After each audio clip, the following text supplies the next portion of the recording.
Bueno, vamos a revisar el tema de indicadores de desempeño técnico. La idea es que con todo lo que medimos, pues podemos hacer indicadores que nos arrojan muchísima información para ir mejorando todos nuestros procesos de calidad analítica. ¿Por qué los indicadores resultan útiles en este tipo de procesos? Porque nos muestran la evolución y nos ayudan a identificar los problemas para poder centrarnos en lo que hay que intervenir. Por eso los indicadores deben ser ligados a los objetivos del proceso que estemos midiendo, y esto en cualquier área del laboratorio, pero más aún en calidad analítica. Deben ser sistemáticos y oportunos, entonces deben medirse con la periodicidad que se defina y de forma oportuna revisarlos, interpretarlos y tomar acciones. ¿Para qué? Para poder con ellos generar información útil y valiosa para el proceso. Un indicador en cualquier área del laboratorio, la idea es que nos evalúe el rendimiento de ese proceso, vele porque se logre la calidad que se trazó alcanzar en ese proceso, nos permita identificar las fallas que comprometen la calidad, monitorear la evolución del objetivo y aportar información para posibles soluciones. Esta parte de identificar fallas es trascendental y sobre todo en calidad analítica. Siempre les he dicho, los indicadores en calidad analítica y los gráficos no son para que den bonitos, son para que nos muestren el problema y poder intervenirlo oportunamente. Entonces, la idea es que los indicadores no son el fin. Yo no trabajo para tener un indicador bonito. No, los indicadores son el medio que me va a mostrar dónde debo enfocar mis esfuerzos para tener un proceso pues cada vez mejor. ¿Cómo se construye un indicador? Sea cual sea el indicador. Si yo voy a medir la fase preanalítica o si voy a medir la calidad analítica, el control de calidad interno o externo, entonces primero debo conocer ese proceso que voy a medir, conocer los objetivos a alcanzar y a lograr en ese proceso, todos los pasos de ese proceso. Que si es la calidad analítica, entonces el control de calidad, la materia prima, los reactivos, los analizadores, las gráficas, en fin. ¿Y qué recursos necesito para sacar adelante ese proceso? Segundo, hay que identificar factores relevantes a medir. Entonces, en un proceso hay muchísimas actividades, normalmente no se logran medir todas, pero sí las que sean más relevantes. Cuando ya eso esté avanzado y esté mejorado, se podrán medir otros pasos del proceso. Entonces, elegir los que sean más relevantes. Hay que identificarlos todos para saber cuál es el mejor. Puede ser cobertura, oportunidad, efectividad, porque como van ligados al indicador, a los objetivos, los objetivos dicen asegurar la cobertura, entonces hay que medir la cobertura. Entregar oportunamente resultados, entonces hay que medir la oportunidad, ¿cierto? Entonces por eso es que van ligados a los objetivos. Hay que definir las fórmulas para medir el indicador. Ojalá mientras más sencillas sean, mucho mejor. La mayoría suelen ser total de muestras recibidas frente al total de muestras en malas condiciones o en buenas condiciones. Entonces, que sea algo fácil de entender y de medir. Establecer una línea de base, o sea, lo esperado, la meta por cumplir. Normalmente cuando trabajamos indicadores porcentuales, entonces hay procesos que tienen una meta del 95%, otros del 98%, en fin. Entonces, fijar como ese mínimo aceptable que yo debo cumplir en mi proceso. Establecer la periodicidad de medición. No todos los indicadores deben medirse mensuales o semanales. Hay unos tan críticos que hay que medir diario y revisar semanalmente. Hay otros que pues son procesos o actividades que no se hacen con mucha frecuencia o no son de tanto impacto, entonces se pacta una revisión mensual o trimestral o semestral, ¿cierto? Entonces no todo tiene que ser diario o mensual. En realidad lo que debemos preguntarnos es, ¿medimos por cumplir? Porque muchas veces entonces, porque viene el de calidad, porque viene el auditor, entonces esto tiene que estar muy bonito. La idea de los indicadores no es medir por cumplir. Cuando construimos indicadores, debemos asegurarnos de que sean útiles realmente para el proceso. A veces al comienzo hay unos que no son muy útiles, pero ya eso se va puliendo sobre la marcha. ¿Y cómo sabemos también si son útiles? Si se toman acciones que realmente muestren mejora. ¿Y cómo vamos a lograr eso? Pues tomando acciones sobre datos reales. No es que más o menos el 80% de las muestras que llegan a mi laboratorio están en buenas condiciones. No, ese 80% tiene que salir de datos reales que nos muestren cuáles estaban bien, cuáles no, por qué motivo no, en fin. Entonces, siempre los indicadores bajo mediciones reales y recolectadas durante el tiempo de su análisis. Estos son algunos ejemplos de indicadores, unos más útiles que otros. Entonces, si yo digo solicitud de nueva muestra, es que la muestra que recibí en mi laboratorio no todas estaban en buen estado. Voy a permitir que un 0.5% de las muestras tengan que ser repetidas. Esta es esa línea de base que decíamos. Y miren tan fácil la fórmula. Número de solicitudes de nueva muestra sobre el total de las muestras que recibimos. Y siempre lo elevamos por 100 para poder sacar un porcentaje. Supongamos que este indicador es de medición mensual. Este otro reporte de valores de alerta, también es semanal. Dado el caso, por ejemplo, en los laboratorios clínicos, es muy crítico oportunamente llamar a un paciente en donde su resultado está indicando que hay que hacer una intervención inmediata por parte del médico. Entonces, eso sí es algo urgente y hay que informarlo. Lo mismo en un laboratorio de ensayo, que la materia prima no está bien o que el producto final presenta errores, entonces hay que informar de inmediato que suspendan el despacho o en fin, porque no pasó el indicador, ¿cierto? Aquí hay otros de la parte de metrología. Cumplimiento a cronograma de mantenimientos. No es que no se pueda trabajar. Sí, si yo me tracé unas actividades programadas para intervención de mis analizadores, deben cumplirse. Pero realmente eso no impacta mi proceso, mientras que este otro indicador sí lo impacta. Las reintervenciones que se tuvieron que hacer luego de la avenida de ingeniería, ¿cierto? Entonces, si vinieron a hacer mantenimiento preventivo y a partir de ahí mi analizador quedó fallando, eso sí afecta el proceso. Entonces, si vamos a tener que medir, yo prefiero medir estas reintervenciones que un cronograma. Pero pues los dos son válidos, solo que yo soy más de trabajar indicadores que realmente le aporten a los procesos. ¿Cuáles son los indicadores de desempeño técnico que más se usan en los laboratorios? Ya centrándonos no en los indicadores en general, sino los indicadores que parten a partir de los gráficos y las tablas de control que tenemos en calidad analítica.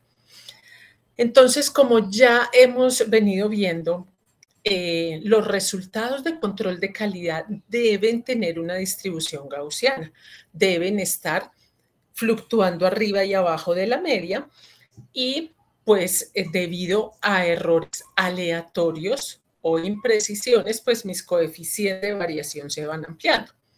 O debido a sesgos o errores sistemáticos, pues yo me quedo por un tiempo arriba o abajo de la media esperada. Entonces, por causa de ese tipo de errores que son comunes en todas las mediciones, pues entonces yo tengo que ponerle un límite a mis pruebas. Máximo hasta acá le voy a permitir moverse. Y eso pues está definido en la literatura. Si es un laboratorio clínico, hay muchas fuentes como variabilidad biológica, estándares australianos, alemanes, en fin. Y si ese laboratorio es de manufactura o de ensayo, pues normalmente quien va a producir es quien nos dice no podemos permitir que esta materia prima tenga más de X cantidad de sustancia, en fin, entonces ellos nos dan esos parámetros. Entonces, tenemos que ponerle un límite a las pruebas, no podemos dejarlas que simplemente varíen, sino que hay que especificarle hasta dónde le vamos a permitir variar. Eso En temas de indicadores de calidad analítica es lo que se ha llamado error total máximo permitido, pero lo ideal es llamarlo error máximo o error máximo permitido. Ese error máximo sale del sesgo y del coeficiente de variación, es decir, de los sesgos, errores sistemáticos y de las imprecisiones o coeficiente de variación, que son los errores aleatorios. Entonces es la suma de ambos más una constante. La que más se usa es 1.65, pero pues se pueden elegir otras basadas en los límites de confianza estadística. Entonces, para cualquier prueba, uno define cuál es el máximo permitido basado en la literatura, no en lo que yo quiera, y ese error se divide en sesgo y en coeficiente. Veamos, sesgo 2.4, la constante de 1.65 y el coeficiente de 2.2. Entonces, despejo primero el paréntesis y le sumo el sesgo y eso nos da un error máximo de 6, que ese es el límite que le vamos a poner a la prueba. Por lo tanto, a medida que yo voy evaluando mi prueba y a medida que yo voy haciendo mis cálculos de calidad analítica, me doy cuenta que no puedo tener coeficientes por encima de 2.2. Si yo logro mantener eso, es muy probable que cuando llegue a hacer indicadores referentes al coeficiente y al error máximo, pues logre cumplirlos. Vamos a hacer este ejemplo de una prueba de ácido úrico. Es un ejemplo de laboratorio clínico, pero recuerden que hacer una medición de una sustancia, bien sea en agua, bien sea en leche, bien sea en algún líquido o en una muestra humana, pues aquí estamos hablando es básicamente de mediciones bioquímicas. No es tan relevante el nombre de que sea un ácido úrico. Vámonos es más a la medición como tal. Entonces me dice que es importante uno tener como una tabla donde vaya dejando registro de toda esa información.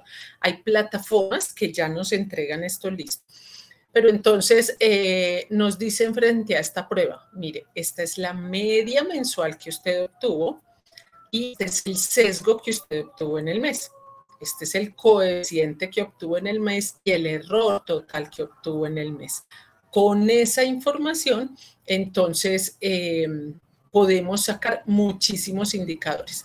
La veracidad será evaluada por el sesgo, la precisión por el coeficiente de variación, la exactitud por el error total y la capacidad de proceso por los indicadores sigma y de error sistemático crítico. Esta métrica sigma, pues, la veremos en clase. Entonces, en esta opción vemos que hay algunos valores enmarcados. ¿Por qué? Porque nosotros al elegir este requisito de calidad de 6%, este error máximo de 6%, pues el sesgo máximo era de 2,4 y en este nivel de control lo superamos. Y el coeficiente máximo era de 2.2 y en los dos niveles de control lo superamos. Entonces, el poder tener tablas con estas características nos va mostrando dónde está el problema de mi prueba. Sé que tengo sesgos, pero también tengo coeficientes elevados, entonces tengo que, sobre todo, trabajar en la imprecisión de mi prueba y también un poquito a estas concentraciones, el tema del sesgo. Vamos a ver unos indicadores que son muy básicos y ayudan muchísimo y son tan simples como comparar el coeficiente que obtuve frente al máximo permitido. Y eso se llama índice de coeficiente de variación. Por lo tanto, si mi coeficiente máximo era de 2,2 y a mí me da 2,2, pues este cálculo matemático me va a arrojar un valor de 1, que es lo máximo permitido.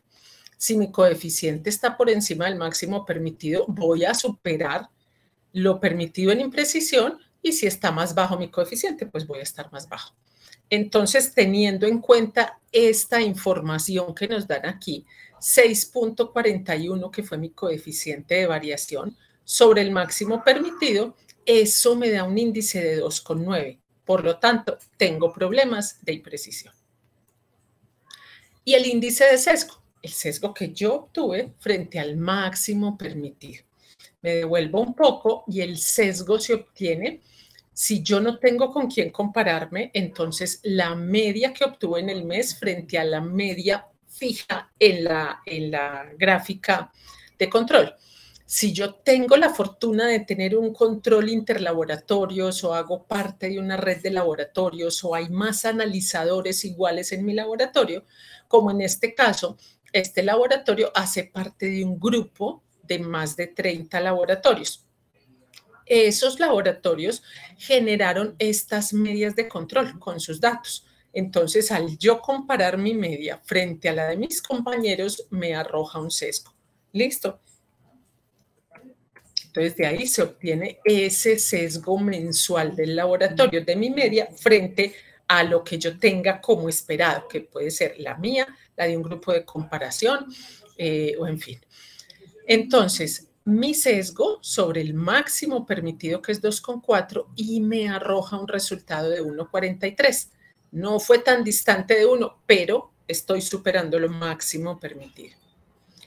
Este tipo de indicadores son muy fáciles de llevar a una tabla con estas características, de manera que todo lo que yo lea, en este caso es un control de química clínica en un laboratorio clínico, entonces simplemente todo lo que esté por encima de 1 en el índice de sesgo es porque se está reportando o más bajo o más alto que mis compañeros. Aquí no se ve, pero en la tabla, aquí no se ve si yo estoy más alto o más bajo, pero sí se ve que estoy superando el límite de 1. ¿Dónde se ve el detalle si estoy reportando más alto o más bajo? En la tabla que les mostré, donde dice cuál es mi media y cuál es la media de los demás, o la media esperada que yo le puse a mi gráfico de control. Entonces ahí sí nos damos cuenta si estoy reportando más alto o más bajo. Igual que este, se hace un gráfico de índice de coeficiente y otro de índice de error. El de índice de error, el cálculo es el mismo. El error que obtuvo el laboratorio en ese mes sobre el máximo permitido. Entonces, el error que yo obtuve, ya saben que es el sesgo más la constante por el coeficiente de variación. Entonces, este laboratorio obtuvo un error máximo de 14 sobre un coeficiente, sobre el máximo permitido de ese error, que es 6. Y también supero. Entonces, miren que son formas muy fáciles de darme cuenta dónde está mi problema. Entonces, básicamente en coeficientes, en imprecisión, y eso me lleva a incluso superar el error máximo permitido. Y así se vería un gráfico de error máximo permitido, igual al de sesgo, igual al de coeficiente de variación. No puedo superar el valor de 1. Y si ustedes ven, pues aquí queda plasmada esos cálculos que se acabaron de hacer. Miren que el de error total nos dio 14,02 cuando el máximo es el 6, y así vamos dejando claridad de cómo ha sido la evolución de mis indicadores, mis índices de sesgo, índices de coeficiente de variación e índice de error.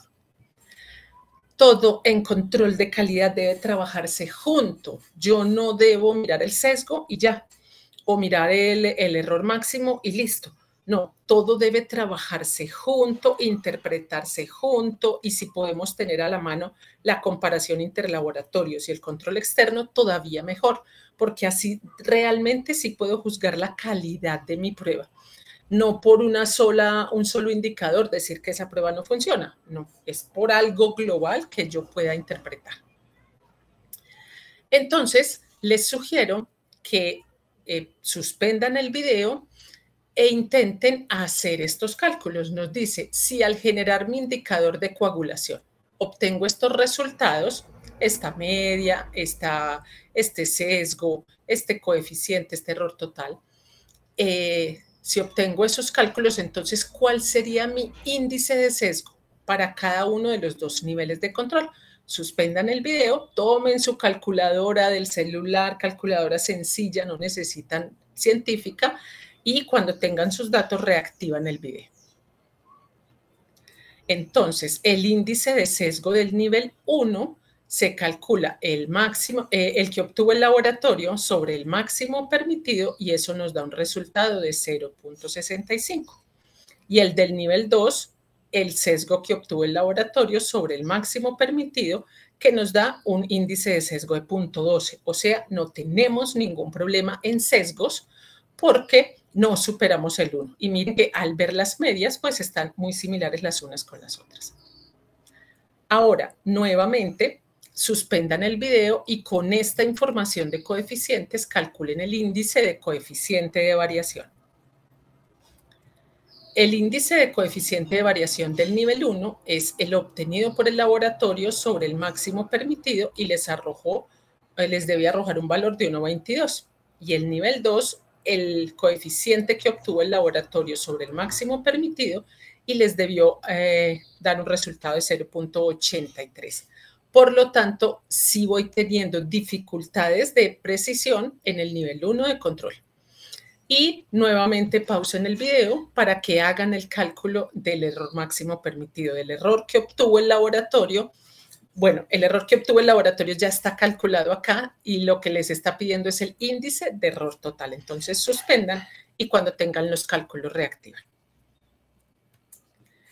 El índice de error del nivel 1 es el que obtuvo el laboratorio sobre el máximo permitido, que les debió dar 0,83, y el del nivel 2, el obtenido por el laboratorio sobre el máximo permitido, que les debió dar 0,4. Miren que no se supera el índice de error máximo permitido, pero no por eso me debo quedar tranquilo con los coeficientes de variación. Mi prueba está teniendo coeficientes de variación por encima de lo esperado. Entonces, vale la pena ir y detallar el gráfico, a ver si fue algún valor aberrante que no gestioné o si realmente mi prueba está perdiendo estabilidad para poder intervenirla si lo amerita.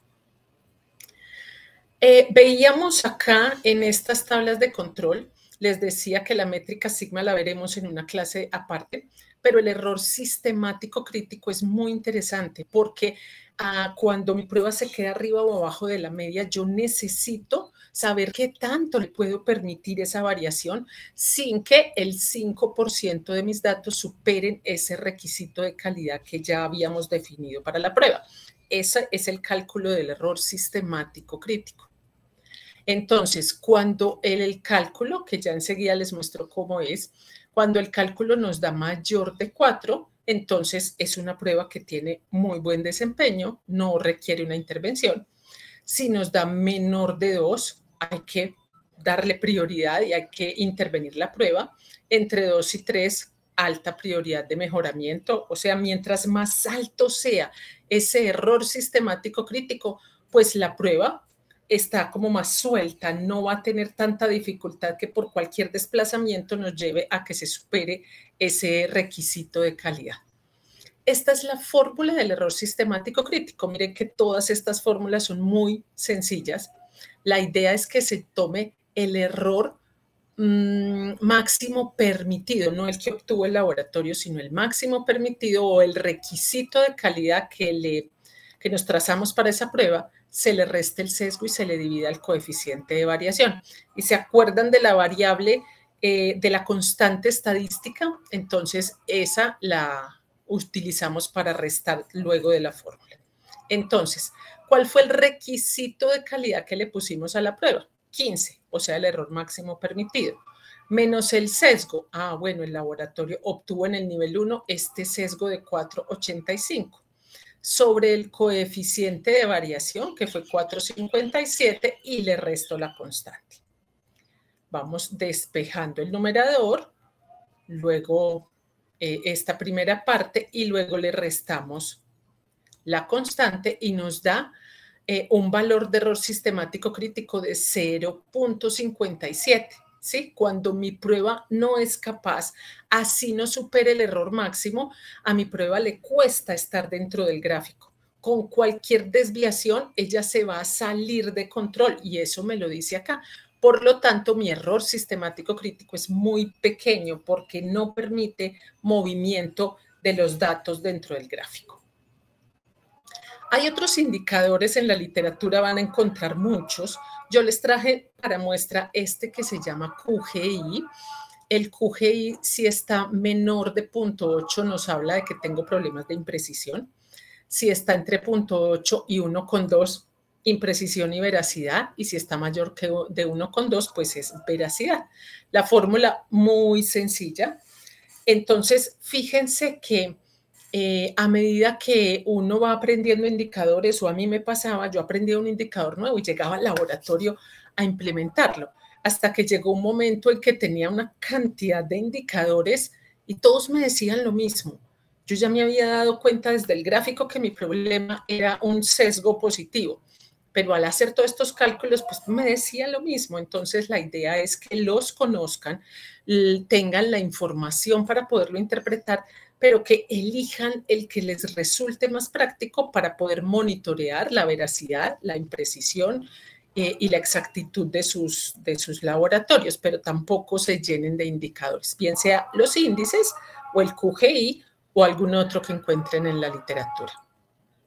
En este caso, el QGI me dice que vamos a tomar el sesgo. Entonces, en el nivel 1 el sesgo fue de 1,83 sobre una constante de 1,5 que utiliza este indicador por el coeficiente de variación, que fue de 4,13.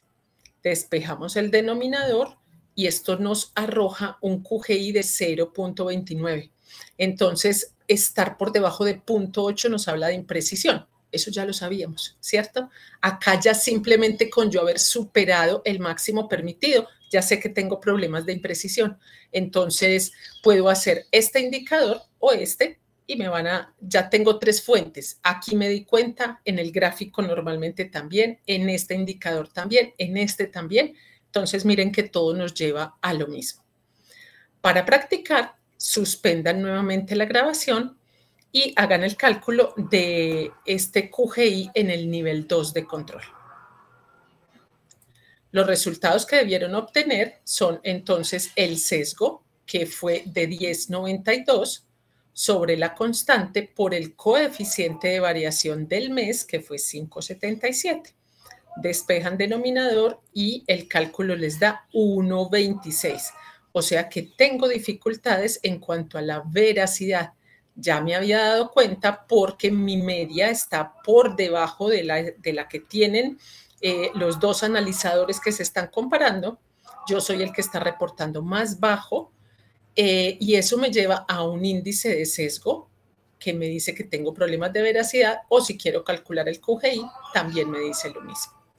Entonces, esta es una muestra de las muchas opciones que tenemos para monitorear nuestras pruebas de una forma ya más global, para poder entregar informes gerenciales, para poder hacer seguimiento en el tiempo, no solo quedarnos en un gráfico y ya, sino ir avanzando un poquito más. Luego de estos indicadores, ya la meta que sigue es poder lograr indicadores sigma y así nos vamos yendo. Entonces, la invitación es a que lo practiquen en sus laboratorios y vayan eligiendo cuál de todas estas herramientas les es de mayor utilidad. Nos vemos en la próxima. Hasta luego.